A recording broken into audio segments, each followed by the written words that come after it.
In this simple video tutorial, I'm going to share with you how you can add your snaps to Spotlight. By adding your snaps on Spotlight, your snaps will reach millions of Snapchatters, hence rapid growth of your Snapchat fan base. To do this, simply open up your Snapchat. Record a snap that's more than 5 seconds long. Then tap on Send to. You will see option of Spotlight. Tap right here to send your snap to Spotlight. Press OK, and proceed. You can add any description of your own choice. You can also tag a place. Then after share your snap to Spotlight.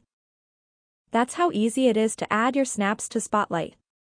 If you have any questions, just let me know in the comments section down below. Please don't forget to leave a like, share and subscribe for more video tutorials like this one.